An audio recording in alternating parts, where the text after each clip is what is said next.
Namaku Teddy. Ini adalah pengalamanku beberapa tahun lalu. Ketika menghabiskan malam bersama teman-teman di sebuah rumah tak berpenghuni. Waktu itu kami bertiga saja. Malam itu sepi dan sangat tenang.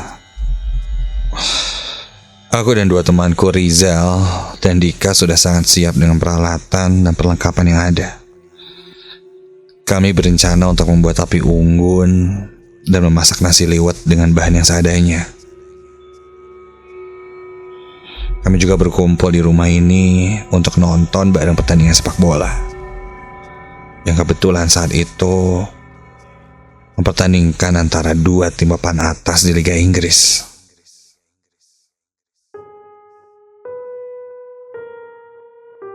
Rumah itu sebenarnya adalah rumah milik saudaraku. Dia tinggal di Jakarta dan hanya sesekali saja berkunjung jika sedang libur. Tak heran kalau rumah ini kerap kali disangka orang rumah tak berpenghuni. Aku sebenarnya bisa saja menempatinya, tapi karena jarak yang cukup jauh dari rumah penduduk lain dan berada di tengah-tengah lahan pesawahan, aku pun jadi enggan untuk tinggal di situ. Ya, lebih baik ke sana jika memang ada kebutuhan saja.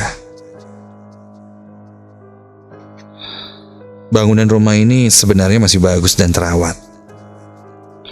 Rumah dengan 3 kamar, 1 ruang tamu, dan 1 ruang keluarga yang lumayan cukup luas. Kamar mandi dan dapur di bagian belakang, dan di bagian depannya ada halaman yang meskipun tidak terlalu luas, tapi cukuplah untuk dipakai berbagai macam aktivitas. Ya, salah satunya membuat api unggun yang sedang kami lakukan saat itu. Di siang hari, rumah ini menawarkan kesejukan dan pemandangan hamparan sawah yang indah. Tapi ketika sudah malam tiba, suasananya jadi berubah. Terasa sangat dingin dan gelap. Juga sepi, karena mungkin jauh dari mana-mana.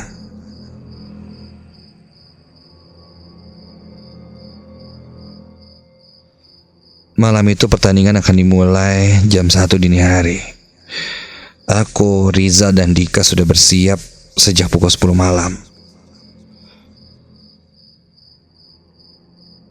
Karena kami harus menyalakan api unggun dulu sambil memasak nasi liwet.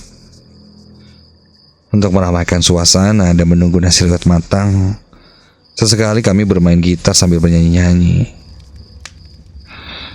Salah satu temanku mulai bercerita tentang mitos-mitos dan hal-hal pamali yang berkaitan dengan hantu. Sampai kami sedikit berdebat ketika dia membahas tentang api unggun. Rizal bilang, katanya kalau api unggun itu bisa mengundang makhluk halus. Buktinya sering terjadi gangguan gaib ketika sedang camping dan menyalakan api unggun. Rizal bahkan menyangkut pautkannya dengan keangkeran rumah pamanku itu. Katanya rumah yang sudah lama kosong tidak berpenghuni pasti ada setannya.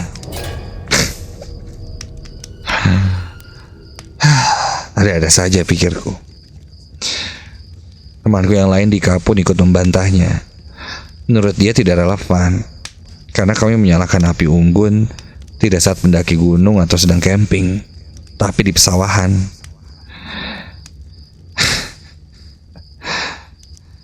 Akhirnya aku dan Dika pun mentertawakan Rizal.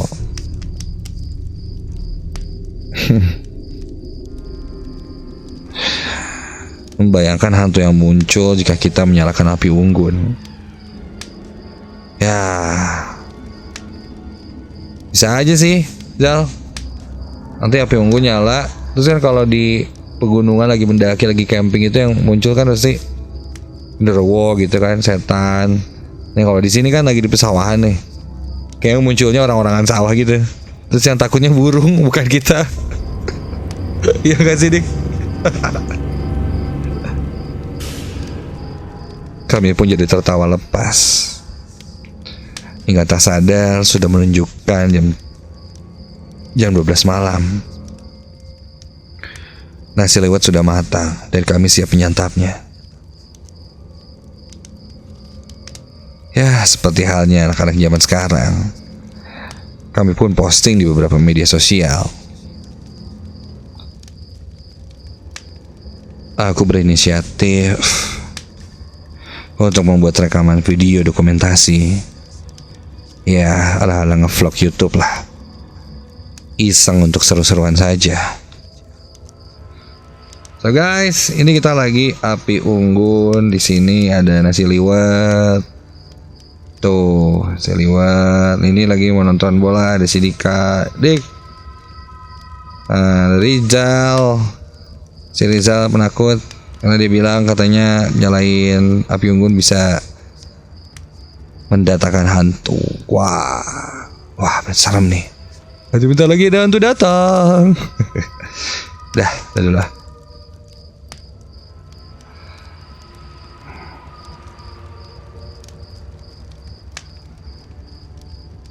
Aku pun coba cek hasil rekaman yang ku rekam dari handphone tadi. Ketika melihat lagi hasil rekamanku itu, guys, ini kita lagi api unggun. Di sini ada nasi liwet. Tuh, nasi liwet. Ini lagi mau nonton bola. Ada si Dika, Dik. Aku terkejut ketika di salah satu sudut yang ku rekam dari halaman ke arah dalam rumah pamanku, seperti ada seseorang yang berada di dalam rumah. Iya, seperti bergerak pindah dari satu tempat ke tempat lain. Dan ketika aku ulang lagi, guys, ini kita lagi api. Iya, terlihat seperti seseorang memakai baju putih.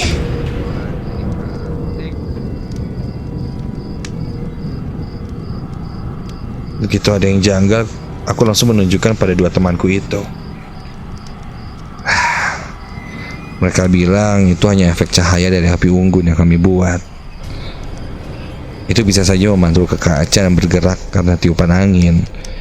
Jadi nampak seperti satu sosok baju putih yang sedang lewat. Pikir, sudahlah, mungkin bisa jadi seperti itu.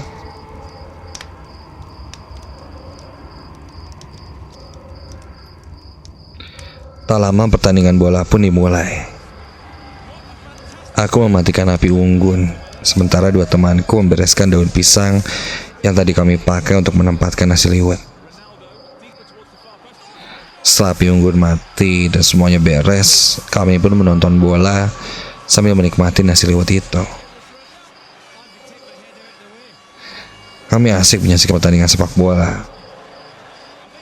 Peluang-peluang yang tak berujung gol membuat kami berkali-kali emosi. Ketika sedang asik menonton, Pandanganku teralihkan keluar. Dari pintu yang terbuka itu, kulihat ada cahaya. Api, iya, ada cahaya api. Api unggun yang sudah kumatikan itu menyala lagi. Bahkan kini nyalanya lebih besar dari yang sebelumnya. Padahal jelas tadi sepertinya sudah kumatikan. Guys, itu kok apinya nyala lagi ya? Perasaan tadi udah gue matiin deh. Ya, namanya juga perasaan, kadang nggak kejadian kan? Apaan sih? Serius, tadi udah dimatiin. Ya elah, mungkin tadi masih belum mati semua. Lagian kan, tadi kita bakarnya pakai minyak tanah. Mungkin aja masih nyisa di kayu-kayunya. Terus ketiup angin, kebakar lagi deh. Ya juga sih. Iyalah, nggak ngerti belajar IPA sih lo. Yaudah, lanjut deh.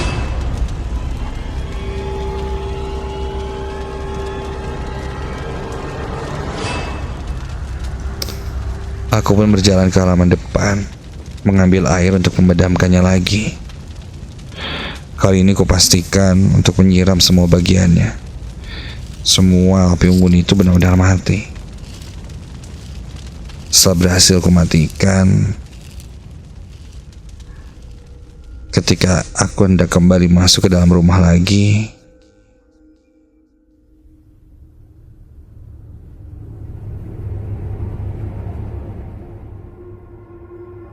langkahku terhenti ketika dari pantulan kaca depan rumah itu, kulihat di belakangku berdiri seseorang, seperti seorang kakek-kakek. Iya, seorang kakek-kakek dengan janggut panjang, sedang berdiri memegang tongkat dengan baju dan celananya yang berwarna putih lusuh.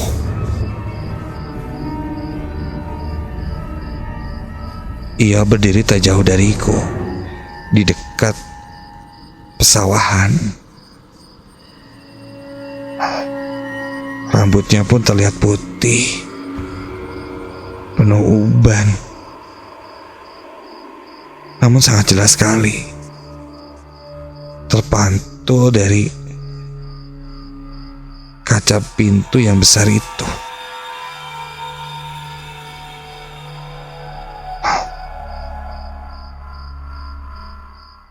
Melihat itu, bulu kuduku berdiri, karena aku yakin aku lihat itu bukanlah orang.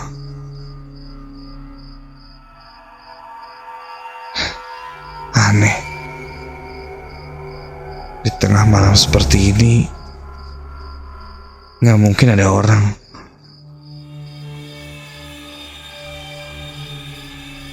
Aku bisa saja berteriak, namun dadaku terasa sesak ketika itu. Jangankan berteriak, untuk bernafas saja aku agak sedikit sesak.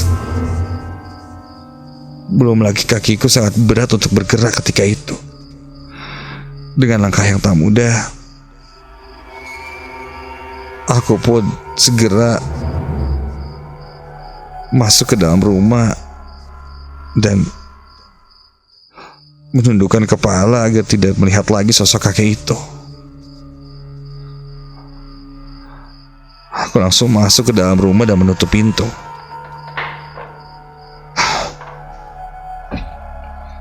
Kedua temanku melihatku. Mereka bertanya kenapa. Muka aku jadi pucat. Aku bilang saja, aku merasa tidak enak badan. Lanjut temanku Dika berkata, pintunya jangan ditutup, buka saja, karena dia merasa kegerahan. Aku pun kembali membuka pintu itu. Dan begitu ku buka pintunya, astaga, ya Tuhan,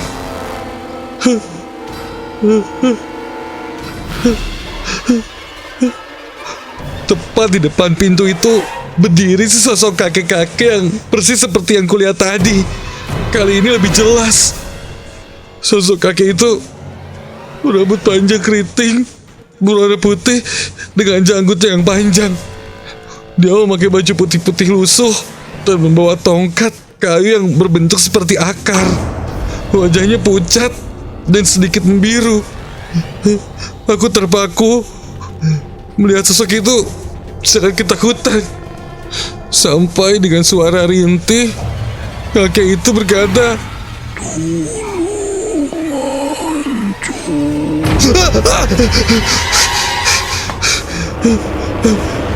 aku berteriak hingga Rizal dan Dika pun menghampiriku. Mereka bertanya padaku kenapa. Aku akhirnya jujur dan berkata padanya bahwa aku melihat sosok kakek-kakek tua di depan pintu dan di dekat api unggun tadi. Yang jelas saat itu kini sudah tidak ada apa-apa di depan pintu. Mendengar itu temanku yang lain pun merinding. Sepertinya memang ada sosok penghuni di rumah ini. Aku simpulkan penghuninya itu adalah sosok kakek tua. Hingga kami pun memutuskan untuk bergegas pulang saja dan tidak melanjutkan acara nonton bareng sepak bola saat itu. Besoknya aku bercerita pada ayah dan ibuku.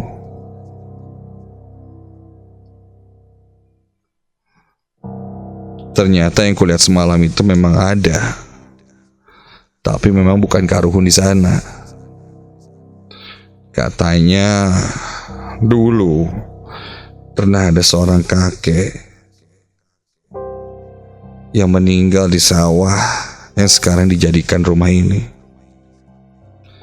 Dulunya kakek itu tinggal sebatang kara.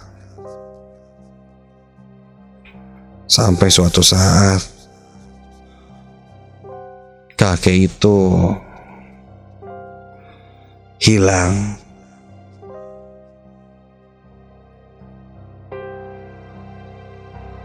Tidak ada sanak saudara yang mencarinya, karena kakek itu hanya hidup sebatang kara. Sehingga warga pun tidak mencarinya.